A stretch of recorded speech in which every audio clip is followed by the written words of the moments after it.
August 25th, 1973.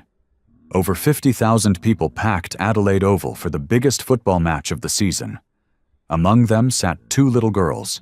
They left their seats to use the restroom during halftime, but they never came back. Here's what makes this case haunting. They didn't vanish into thin air. People obviously saw them walk toward the exit. In broad daylight, surrounded by thousands, two children disappeared completely. How does someone vanish in front of 50,000 eyes? Adelaide in the early 1970s was a city shaped by calm routines and a sense of trust that had settled into everyday life. Neighborhoods were steady. The pace of work and family life remained predictable. Van hung boi sin hoat kong. Jong vao koi tuan thuong dien ra trong. Kong ki vuive. Tan tien. Among the places that reflected this rhythm most clearly was the Adelaide Oval, a landmark that drew families from across the region for weekly football matches. Crowds moved easily through its walkways, parents greeted familiar faces in the stands, and children were allowed a degree of independence that, at the time, felt completely natural. The Oval was not just a stadium. It was woven into the social fabric of the city, a place where people believed nothing truly troubling could happen. Within this environment, two families arrived on Saturday, the 25th of August, 1973, expecting a familiar afternoon. The Ratcliffe family attended matches often, and Joanne, the eldest child, had grown accustomed to these outings. At 11 years old, she carried the quiet confidence of a child trusted with small tasks. Her slight frame, dark hair, and attentive demeanor made her easily recognizable to friends and neighbors.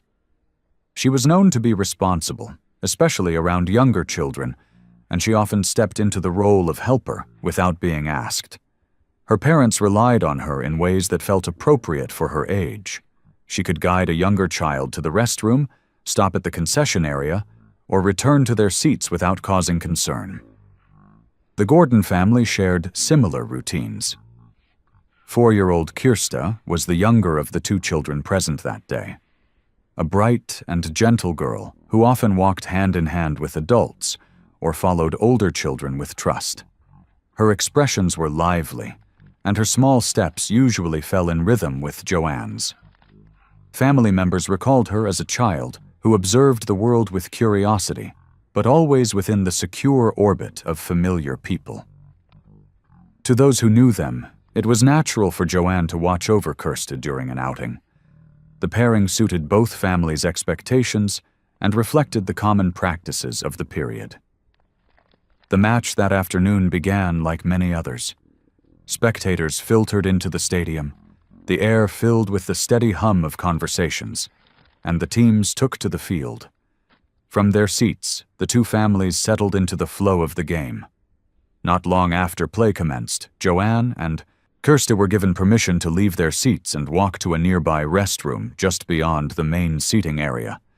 It was a routine request, one heard countless times each weekend, and no one regarded it as anything out of the ordinary. The path the girls took was well used, a brief walk along the aisle, through a covered passageway, and toward the exterior section of the Oval. Dozens of other spectators, children and adults alike, made similar trips throughout the day. When the girls did not return within the expected few minutes, there was initially no alarm. Families at the Oval routinely allowed children small freedoms, confident they would find their way back after a brief delay.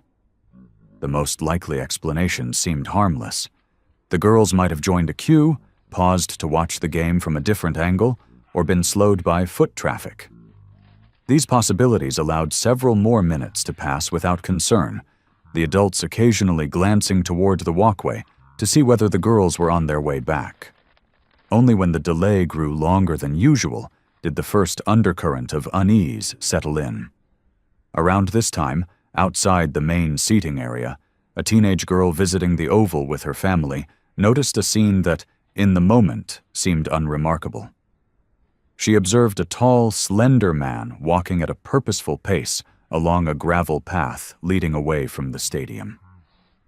In his arms he carried a young child, while an older child followed closely behind. The older child, according to her later account, appeared to be speaking intently toward the man, as if insisting on something. Despite this, nothing about the moment struck her as cause for intervention.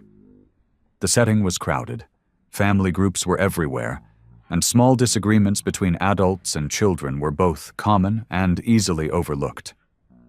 Her mind naturally interpreted the scene as an ordinary family interaction. It was only years later, when the details of that afternoon became clearer, that she realized the significance of what she had seen. Back at the seats, members of both families began their search by retracing the girls' steps.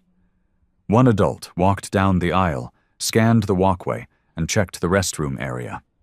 Another asked spectators seated nearby whether the girls had returned by a different route. Each attempt produced the same result. No one had seen them come back. What had begun as a routine outing slowly shifted into a situation that required attention and coordination. The adults alerted stadium staff, who then conducted a broader sweep of the immediate surroundings. The first assumption remained that the girls were somewhere within the oval complex, perhaps temporarily separated by the crowd. When the restroom, concession area, and adjacent walkways yielded no sign of either child, the nature of the search changed. Staff widened their efforts to outer corridors, checking whether the girls had wandered toward one of the exits. At this stage, there was still no sense of an incident beyond the stadium's boundaries. The focus remained internal, guided by the belief that children could not have traveled far in such a short span of time.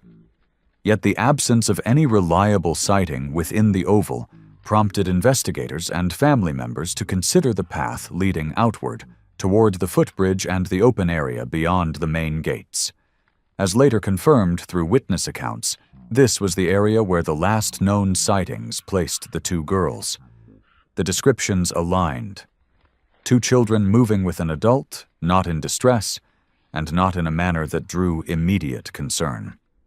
The setting, a public walkway filled with people leaving and re-entering the stadium, created a backdrop where movement blended into movement, and moments passed without being registered as significant. For investigators, this portion of the timeline would become the hinge upon which the rest of the case turned. What began as a simple walk to a nearby restroom now marked the final confirmed point of contact anyone had with Joanne Ratcliffe and Kirsty Gordon. No further observations placed them inside the oval, on its surrounding grounds, or along the path after the footbridge.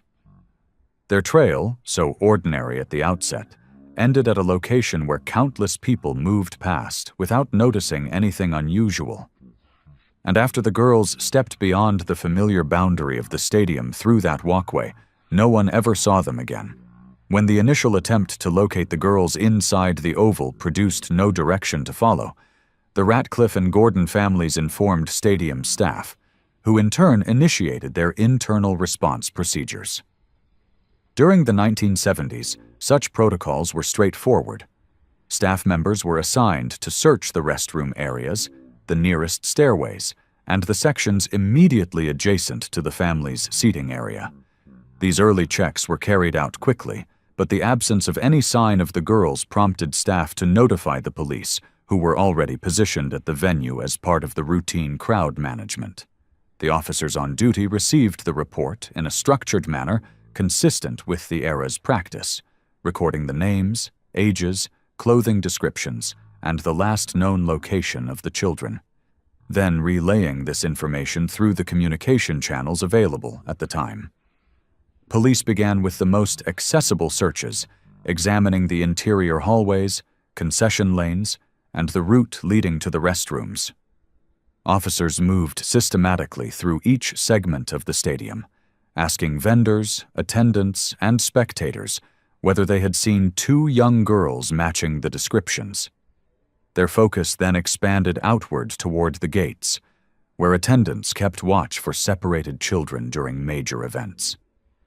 Despite the increasing urgency, the early assumption remained that the girls were somewhere within the grounds, perhaps waiting in an overlooked corner or temporarily caught in the flow of foot traffic leaving and re-entering the stadium. As officers worked through these areas, they began to reconstruct a timeline based on statements from those who had seen the girls at different points. Witnesses provided approximate times rather than exact minutes, a limitation typical of busy public settings.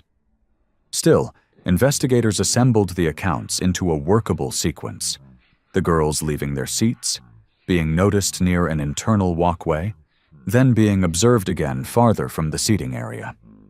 The consistency between these separate reports gave investigators a directional pattern to consider. When placed against the match's schedule and the flow of spectators around the grounds, it appeared increasingly likely that the girls had moved beyond the interior of the oval earlier than family members had realized. The absence of electronic surveillance or automated tracking systems limited the tools available to investigators. In 1973, there were no cameras positioned at exits, no recorded footage of the crowds, and no digital means to review movement through the venue. Every inference depended on what individual spectators remembered seeing. Officers relied on small human details: the turn of a head, a glimpse of clothing in a crowd, the change in pace of someone walking ahead. These fragments had to be pieced together gradually, and this process required time, more time than the families, standing by anxiously, could fully comprehend in the first hours of the search. During the initial stages, the families held on to the hope that the girls might have mistaken a walkway, wandered toward a vantage point where they could see the field more clearly, or paused near a food stall and lost track of the time. Such explanations aligned with countless benign incidents that occurred at large public events, and the families waited near their seats in the belief that the girls might reappear at any moment.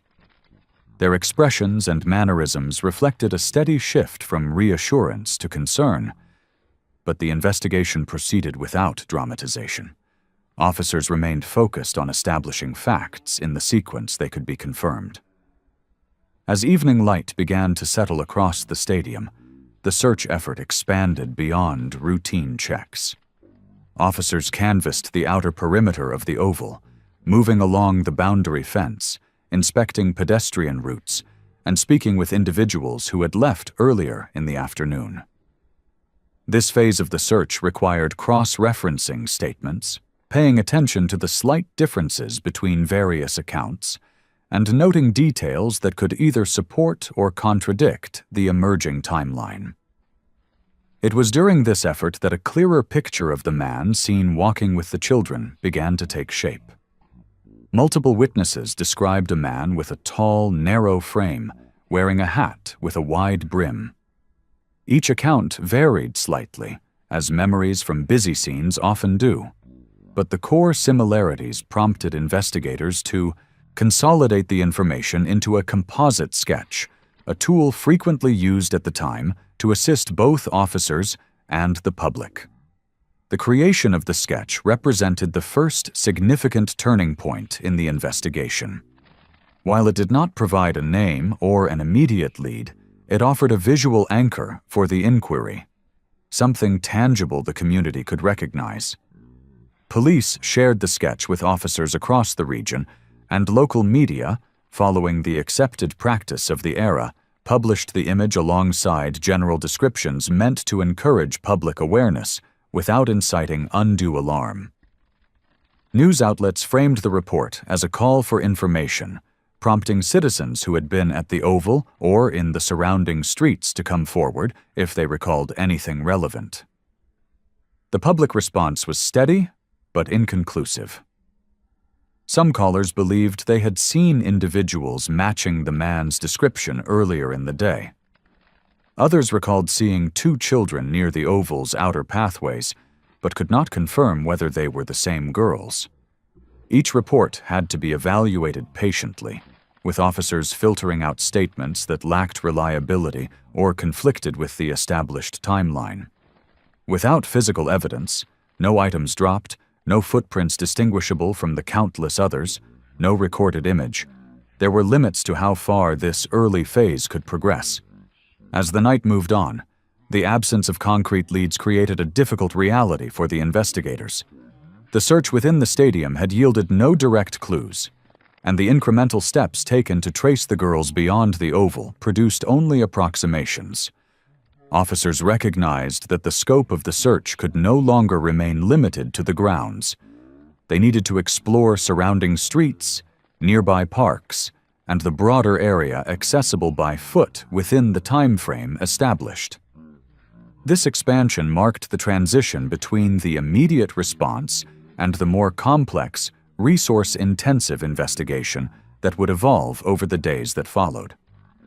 By the time officers prepared to widen the search radius beyond the immediate environment of the oval, the nature of the case had changed from locating two children within a crowded venue to determining where they had gone once they moved out of the stadium's controlled boundaries. The shift was subtle in the moment, but would, in hindsight, become one of the defining structural changes in the inquiry.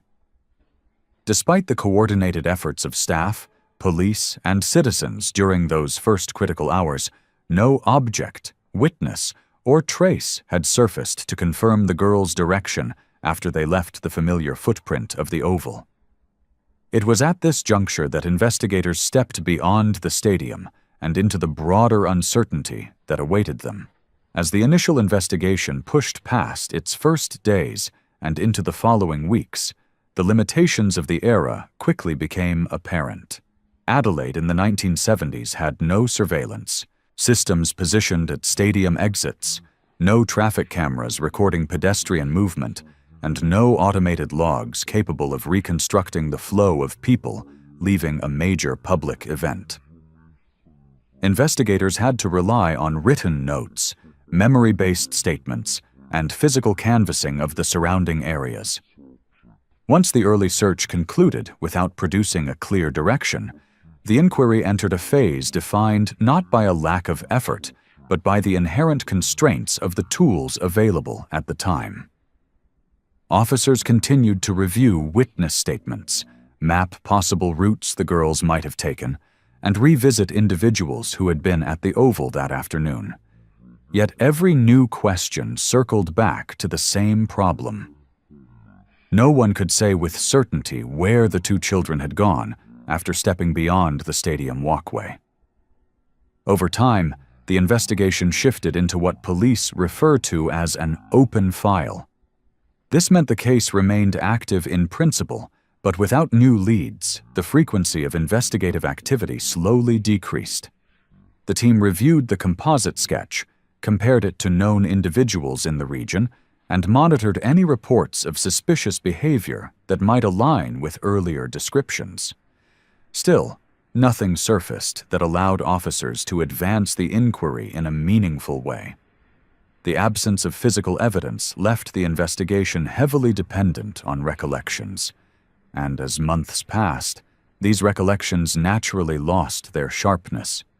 Witnesses who initially felt confident about details later found themselves uncertain about the exact placement of a person in the crowd, the timing of a sighting, or the sequence of events they believed they had observed. It is in such environments that cases often lose momentum, not because effort fades, but because the available information cannot support sustained movement.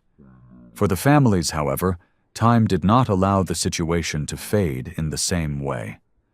Both families held on to the belief that the two girls might still be somewhere within reach, perhaps taken by someone they knew, perhaps wandering in confusion, perhaps living with a family unaware of the circumstances.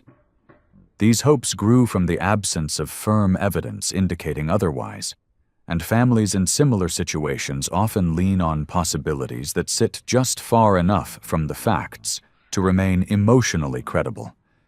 Reports from other towns and regions occasionally brought glimmers of expectation. A shopkeeper might call to say a child resembling Joanne had been seen with a couple passing through. A traveler might report that he had noticed a young girl who looked like Kirsty in a small roadside town. Each account required careful consideration, and investigators looked into many of them, but none provided the corroboration needed to alter the direction of the case.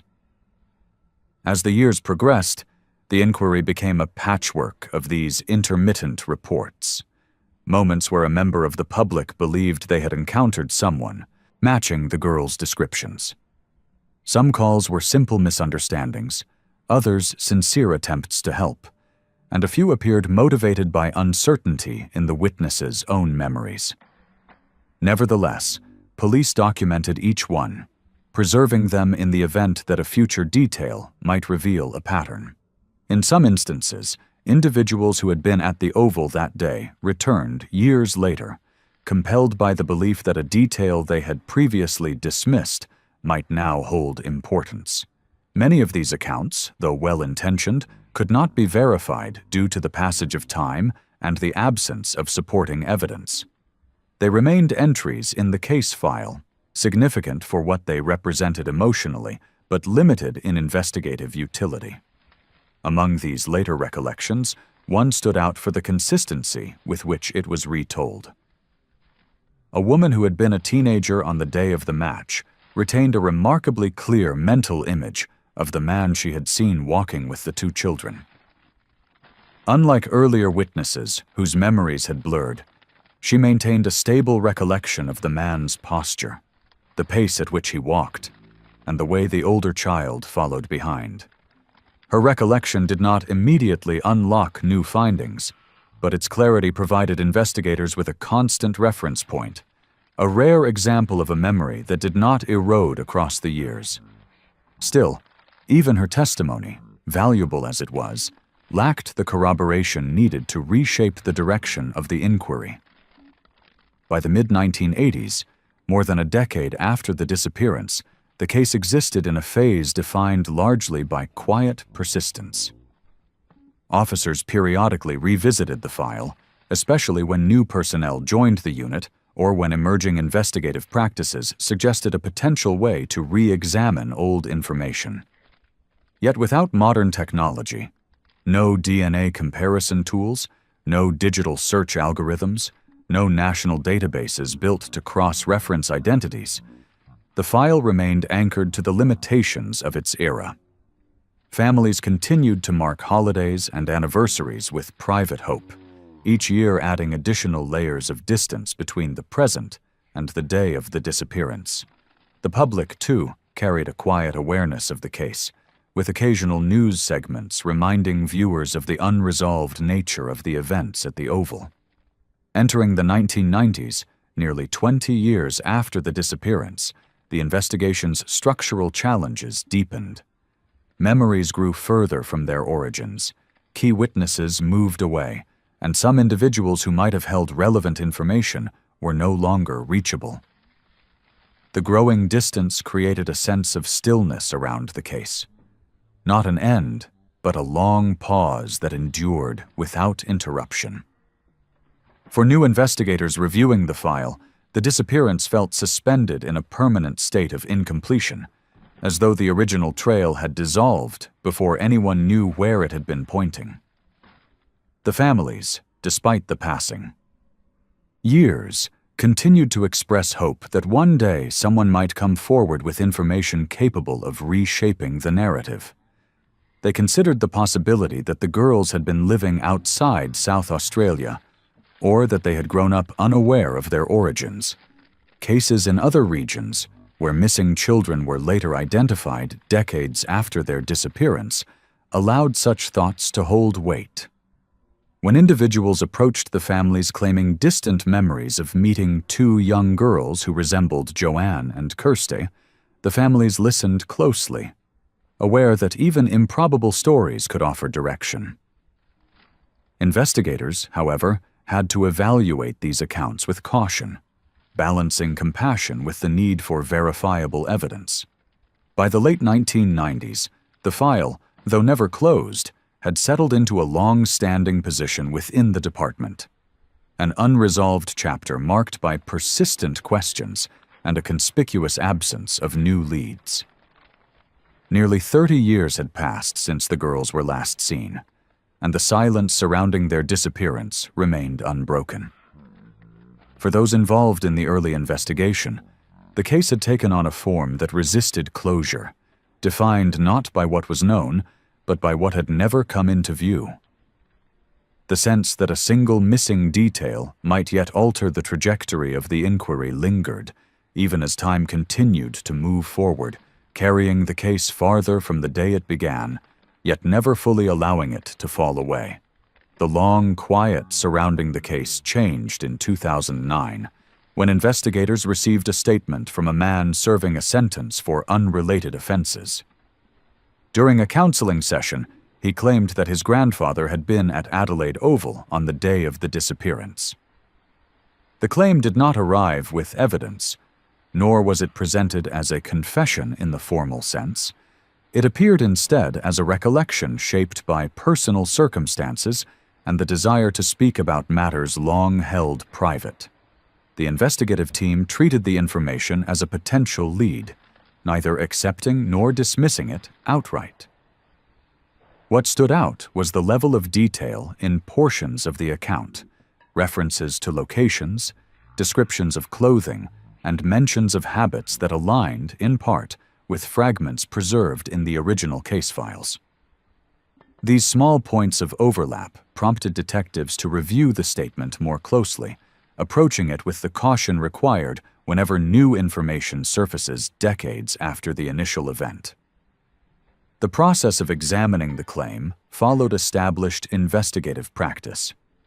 Detectives began by verifying the identity of the grandfather being referenced, tracing his residential history, employment records, and any known association with areas surrounding Adelaide Oval in the early 1970s.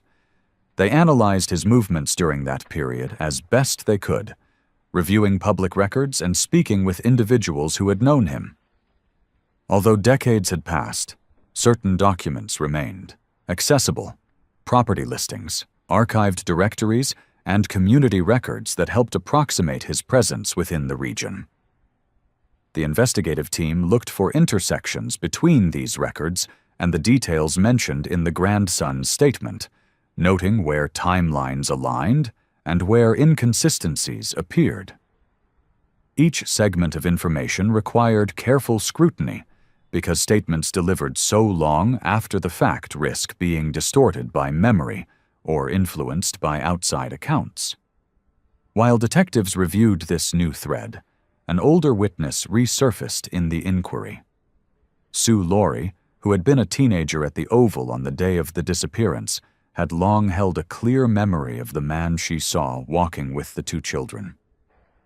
When shown photographs during a later phase of the investigation, she pointed not to the individual identified in the 2009 statement, but to a different man, one whose appearance, in her mind, aligned more closely with the figure she had observed decades earlier.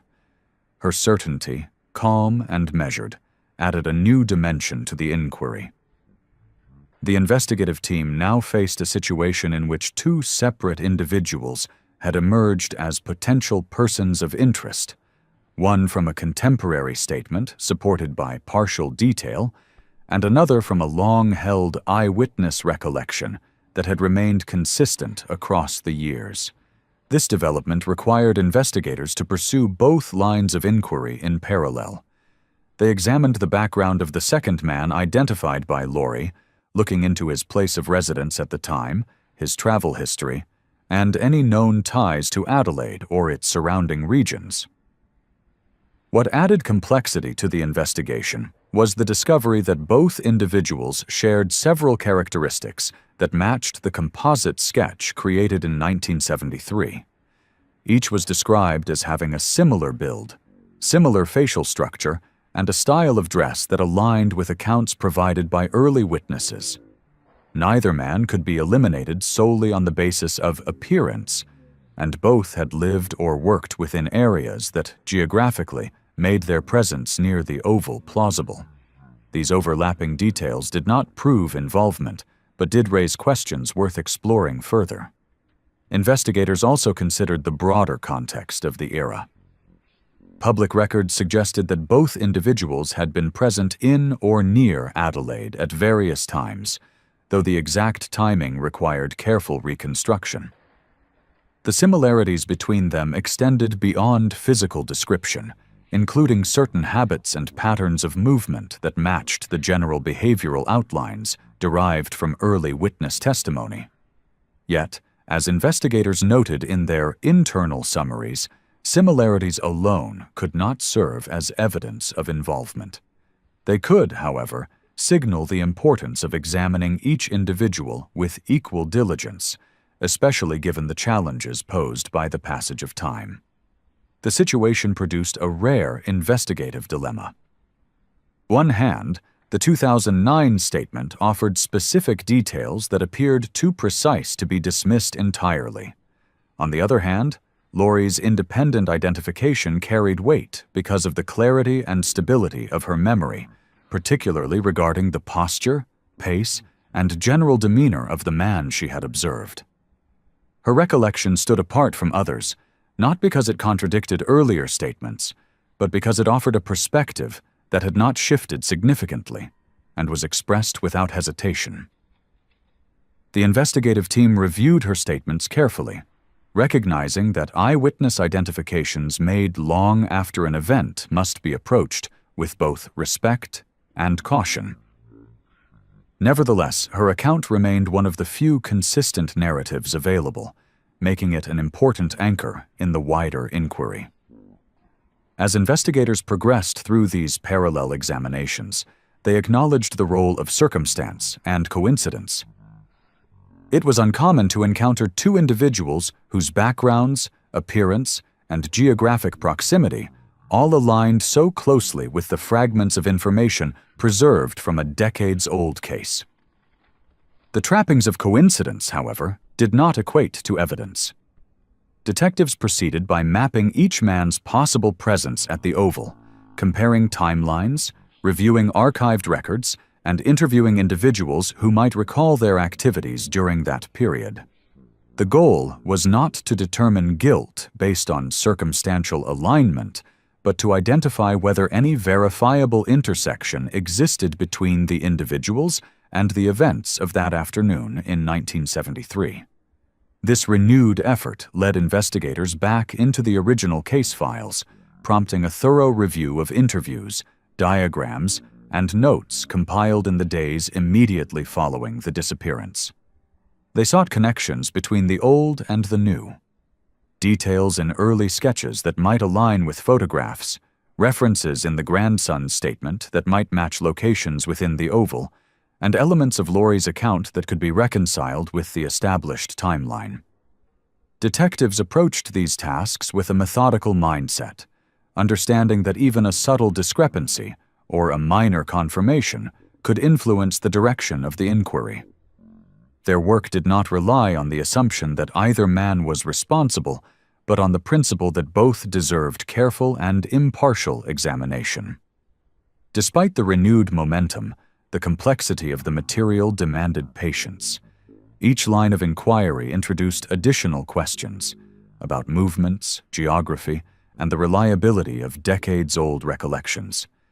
Investigators progressed one step at a time, aware that the case's longevity required a measured approach. As the review expanded, the original disappearance once again occupied investigative space, bringing attention to intersections that had remained dormant for years. Yet even with the influx of information, the inquiry remained without a definitive path. It occupied a space between possibility and uncertainty, driven by the need to understand which, if either, of the two individuals might have interacted with the girls that day. The process did not resolve the case, but it reopened avenues that had once seemed closed. It marked the beginning of a fresh attempt to find coherence between past and present, an effort shaped by careful evaluation rather than assumption. And with the case once again under active review, investigators moved into the next phase, examining what advancements in modern technology might reveal that earlier methods could not. When the investigation entered the 21st century, the tools available to detectives had changed dramatically. Advances in digital imaging, pattern recognition, vakanang shu li du lieu, o kwai mo lon mo ran hung huang, tiep kan maluk luong, ju tra trong thap, nien 1970 kong, the hink duong. One of the most significant developments was the introduction of facial recognition technology, systems capable of comparing images, mapping structural features, and identifying similarities across thousands of faces with a level of precision unattainable in earlier decades. For a case that had relied almost entirely on human memory and hand-drawn sketches, this technology represented an opportunity to revisit the foundational question: whether the composite image created shortly after the disappearance bore a closer resemblance to either of the two individuals who had emerged as persons of interest many years later. The investigative team collaborated with specialists trained in the technical and procedural aspects of facial analysis. The process began by digitizing the original composite sketch from 1973, converting it into a format compatible with contemporary recognition software. Despite the simplicity of its lines, the sketch contained key structural elements: jaw shape, brow line, nose proportion, and overall facial outline that the algorithm could evaluate. Technicians then uploaded a set of reference images, photographs of the two men who had surfaced during the renewed inquiry, along with a large control database designed to reduce the risk of false matches. This broader dataset served an essential purpose, ensuring that any correlation identified by the system could not be attributed merely to coincidence or algorithmic bias. After calibrating the system, analysts initiated the comparison. The software began by mapping the composite's features, converting them into mathematical patterns, and measuring their alignment with the images in the database. Each match was assigned a ranking based on similarity, giving investigators an ordered list rather than a single conclusion. The process was repeated multiple times with slight variations, changing contrast, adjusting parameters, and introducing additional control images to ensure consistency. The software's goal was not to label anyone as responsible, but to determine whether either of the two individuals displayed a stronger correlation to the sketch. The results, when presented to investigators, drew attention for their clarity. Across several runs of the analysis, one of the two men consistently appeared at or near the top of the rankings. His images were placed within the highest similarity range, indicating that the algorithm detected a notable structural alignment between his facial features and those depicted in the composite sketch. In contrast, the second man received markedly lower similarity scores, though not so low as to dismiss entirely. For investigators, these results suggested a meaningful shift. If the technology's output was reliable, one of the individuals might fit the visual profile constructed from witness descriptions more closely than the other. Yet the introduction of modern technology did not eliminate the need for caution. Investigators understood that algorithms, however advanced, operate within the limits of their inputs. A hand-drawn sketch is not a photograph, and the accuracy of the composite depends entirely on the memories of witnesses, the skill of the artist, and the interpretation of visual details that may blur with time. For these reasons, detectives emphasized that the results could not be treated as conclusive evidence. Instead, they formed a new component in the broader investigative picture, a tool to support analysis, not a substitute for it. The emergence of this technologically grounded direction created an unexpected complication. While the algorithm indicated a stronger resemblance between the sketch and one of the men, the eyewitness who had maintained a clear memory for decades, Sue Laurie, identified the other man as the person she saw. Her certainty did not waver, even when presented with the new information. She described the man she remembered with the same steady detail she had provided in earlier interviews. This divergence, technology pointing toward one individual, eyewitness memory pointing toward the other, became a central point of discussion within the investigative team. Each source of information carried its own strengths and vulnerabilities. The algorithm offered objectivity and consistency. The eyewitness provided human context, emotional clarity, and experiential detail. Investigators approached this divergence not as a contradiction, but as an expanded set of possibilities. They considered that the sketch, derived from multiple witness accounts, might capture certain generalized features rather than the precise likeness of a single individual. They also recognized that memory, while powerful, can be shaped by context, time, and the circumstances of the original observation. Because of these factors, neither source could be dismissed. Instead, detectives revisited the case files with fresh consideration, examining whether any additional detail, placement of clothing, stride, posture, reported direction of movement, aligned more closely with one of the two men. In parallel with this analytical work, the families of the two girls were informed of the renewed activity. The news provided a degree of cautious hope. Decades had passed since the disappearance, yet the possibility that modern methods might illuminate aspects of the case previously inaccessible brought a sense of momentum. Family members expressed a mixture of optimism and restraint, aware that the case's history had been marked by long periods without progress. Still, the knowledge that investigators were applying contemporary tools to re-examine the foundational elements of the case served as a quiet reassurance that the effort to understand the events of that afternoon had not been abandoned. The investigation continued with a renewed focus on both individuals who had emerged as central points of interest. Detectives reviewed their historical movements, property records, and any available information about their presence in Adelaide during the early 1970s. They also evaluated statements from acquaintances and community members to determine whether either individual had been seen near the Oval around the time of the disappearance. The goal was not to confirm a predetermined conclusion, but to assess whether the technological findings could be supported by circumstantial evidence or contradicted by documented facts. Each new piece of information was examined within this framework. While the application of facial recognition technology did not produce a definitive resolution, it yielded insights that shifted the investigative landscape. For the first time in many years, detectives had a structured basis for differentiating between the two individuals under review. Though the results fell short of establishing certainty, they highlighted a direction that warranted deeper examination.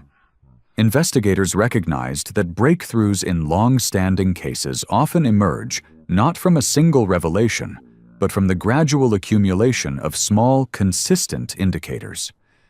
In this sense, the algorithm's output contributed to the broader mosaic of information, offering a new piece that might eventually help clarify the path forward. Technology had added a layer of analysis unavailable to earlier investigators, offering both clarity and complexity. Witness memory, grounded in human experience, remained an essential counterpoint. Between these two sources, detectives found themselves navigating a landscape where certainty remained elusive, yet progress felt tangible. For the families, the renewed attention served as a reminder that even after nearly 50 years, the effort to understand what happened on that afternoon at Adelaide Oval continued, shaped now by tools and perspectives far beyond those available when the case first began. As the investigation stretched across decades, one fact remained constant. No individual was ever charged or convicted in connection with the disappearance at Adelaide Oval. This outcome did not suggest a lack of investigative effort, but reflected the difficulties inherent in a case that unfolded in a crowded public venue with no physical evidence, no conclusive eyewitness identification, and no confirmed timeline beyond the last known sightings. When the file was reviewed repeatedly over the years, each inquiry, whether prompted by new witness statements, emerging technology, or the appearance of new persons of interest, eventually returned to the same barrier. Without direct evidence linking any individual to the girl's final movements, no prosecutor could present a case that met the standards required for legal judgment. In matters of criminal law, uncertainty is not merely a complication. It is an obstacle that cannot be bridged by assumptions, however compelling they may appear. Investigators knew that the absence of physical evidence from the earliest hours after the disappearance would remain the case's most significant limitation. Public areas, such as the Oval, rarely preserve trace materials in a way that can withstand the passage of years, and in 1973, forensic practices were far more limited. No items belonging to the girls were found on the grounds, no object was recovered that could be tied to a suspect, and no record existed of the girls' movement after they were last seen near the footbridge. Over time, the potential value of contemporary witness statements also diminished. Even those who recalled the scene with clarity could not provide details that met the burden of establishing a direct link between any individual and the girls beyond the point of observation. The law requires certainty, where evidence allows only inference, and the gulf between the two proved impossible to cross. Against this backdrop, investigators and analysts began to discuss the case not in terms of definitive conclusions, but through the examination of plausible hypotheses. These hypotheses were drawn from the observable patterns found in witness reports, timelines, geographic proximity, and the similarities between the two men who had emerged as persons of interest. The purpose of these hypotheses was not to assert guilt, but to articulate the possible scenarios that aligned best with the available information. The first hypothesis centered on the idea that one of the two men had escorted the girls away from the Oval. This theory was grounded in a combination of the composite sketch, the eyewitness descriptions gathered on the day of the disappearance, and the modern facial analysis that suggested a closer resemblance between the sketch and one of the individuals. Investigators acknowledged that if a single person had interacted with the girls, it was likely someone who appeared sufficiently calm and steady in demeanor to avoid raising alarm among bystanders. Such behavior would be consistent with the witness accounts describing a man walking at an even pace with the younger child in his arms and the older child close behind. This hypothesis also aligned with the direction of movement noted in early statements, suggesting that the girls were guided rather than moving independently as they approached the area beyond the stadium's boundaries. The second hypothesis emerged from the unexpectedly strong parallels between the two men under consideration. Both individuals lived or spent considerable time in regions connected by straightforward travel routes. Both fit the general description provided by multiple witnesses, and both were seen by people who believed they might have encountered them in contexts relevant to the investigation. These overlaps led investigators to consider whether the two men might have known each other in some capacity, perhaps through shared social circles, geographic proximity, or community networks. While no verified record confirmed such a connection, the similarities in their timelines and physical characteristics raised the possibility that more than one individual could have been present in circumstances related to the disappearance. Under this hypothesis, one person might have interacted with the girls directly, while another provided assistance or participated in a separate stage of the sequence. Both hypotheses remained within the realm of informed speculation rather than evidentiary fact. Investigators emphasized that their role was not to assign responsibility without foundation, but to examine whether the patterns seen in the record could support multiple interpretations. They stressed that these scenarios were derived from data publicly known. The witness accounts, the composite sketches, the geographic information, and the modern analytical results. None of these elements reached the threshold required for legal action. This point was repeated with care, ensuring that no theory overshadowed the absence of confirmation.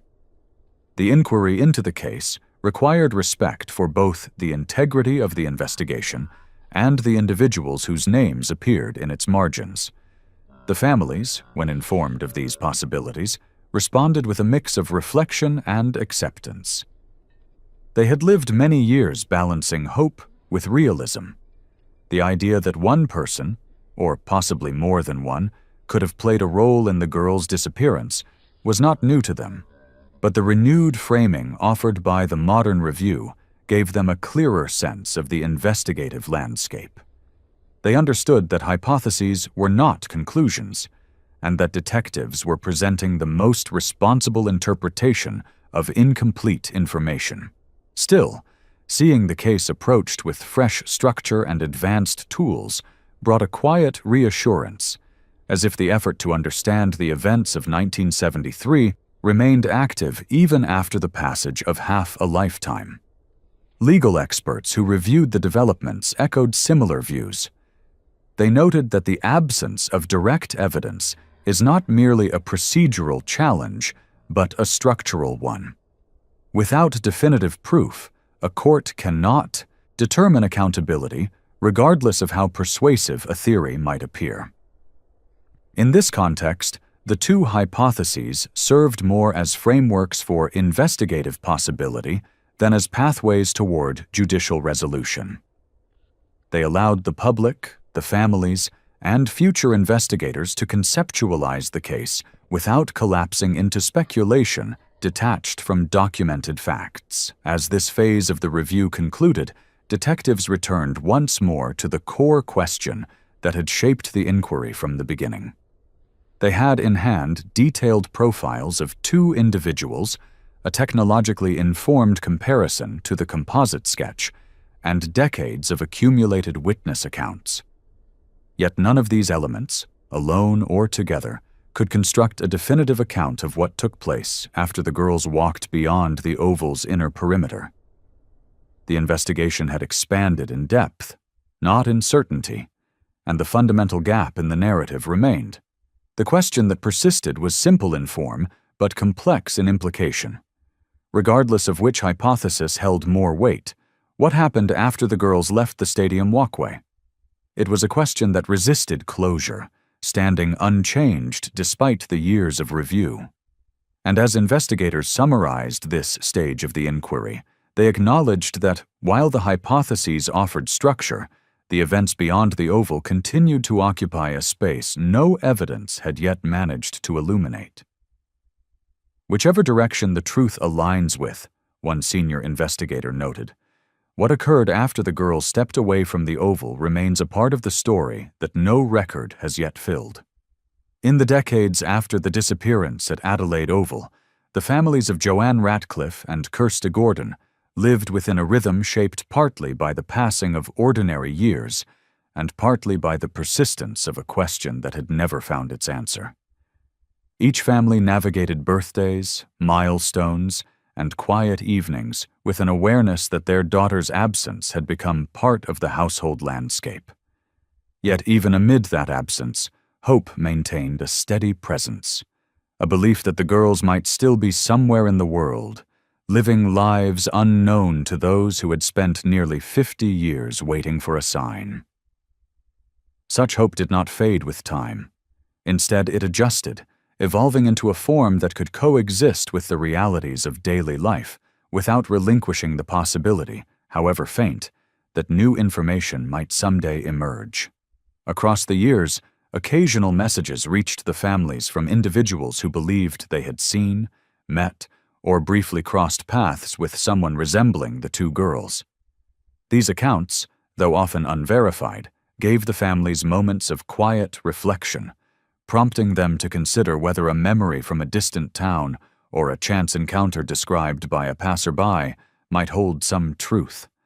They listened carefully to each story, aware that most of these impressions were unlikely to represent genuine sightings, yet also unwilling to dismiss them entirely. In the absence of definitive answers, even the smallest detail could feel significant, carrying with it a reminder that not every possibility had yet been closed. South Australia Police maintained the file as open throughout this period. An open file did not mean constant activity, but it did signify institutional acknowledgement that the case remained eligible for review whenever new information surfaced.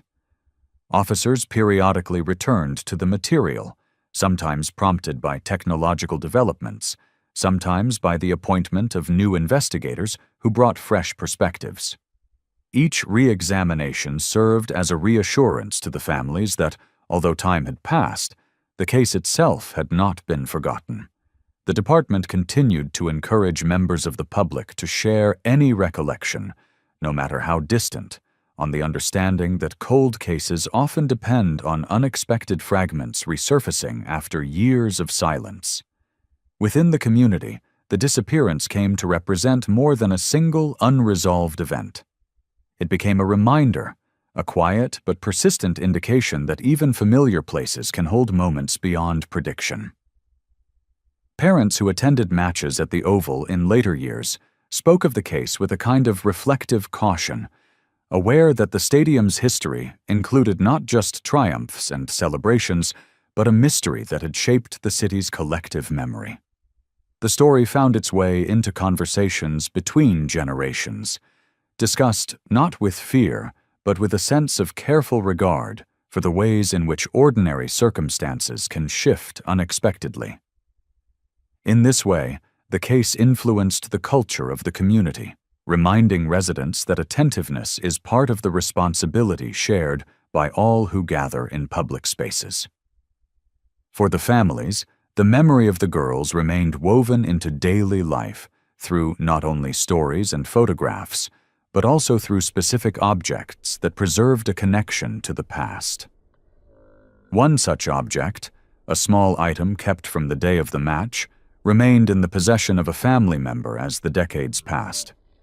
It had no investigative relevance, no bearing on the facts of the case, yet it served as a touchstone, a reminder of who the children were before the world around them changed.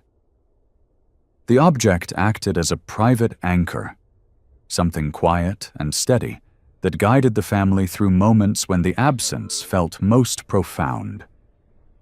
It symbolized continuity, a tangible link to a day that otherwise existed only in memory and in the written records of the investigation. As the case reached the half-century mark, investigators reflected on the distance traveled since the afternoon in 1973. The original search had covered the Oval and its surroundings. The early statements had described the girls' final movements. The composite sketch had served as the primary visual reference for decades. Then, gradually, the review expanded. Witnesses from the past returned with memories they believed were relevant. A statement from 2009 introduced one man's name, prompting investigators to examine the context in which he might have been connected. A later review drew attention to another individual, identified with confidence by a witness who had retained a clear recollection of the scene. And eventually, modern technology allowed detectives to revisit the composite sketch through digital analysis, placing one man in stronger alignment with the visual features captured in 1973. Taken together, these elements formed a clearer investigative landscape than any previously available. The inquiry now contained two distinct hypotheses, each supported by portions of the available information. Although no definitive conclusion could be drawn, the case stood on firmer ground than in earlier decades, with the paths of inquiry more sharply defined. Investigators expressed measured optimism that future advancements, whether in technology, archival methods, or public memory, might someday allow for a more complete understanding of the events that took place beyond the Oval's walkway. For the families, this incremental progress held meaning. They recognized that certainty might never arrive, yet the fact that the case continued to move, even slowly, offered reassurance that the effort to understand what happened had not been abandoned. They approached each development with a blend of gratitude and caution, knowing that hope must be balanced with the reality that time can complicate clarity. Still, they remained open to the possibility that someone, somewhere, might yet come forward with information capable of filling the gaps left behind in 1973. The case continued to resonate throughout Adelaide, not as a story of fear, but as a reflection on resilience, persistence, and the enduring nature of unanswered questions. Schools, community centers, and local historians preserved the narrative, ensuring that the memory of the two girls remained part of the city's shared identity. The story had become intergenerational, told not only for its mystery, but also for the lessons it carried about awareness, community responsibility, and the importance of maintaining sensitivity to the experiences of others. If you value calm, thoughtful explorations of complex cases, consider subscribing to the channel. Your comments and reflections help keep these stories alive and encourage further investigations into mysteries that continue to matter.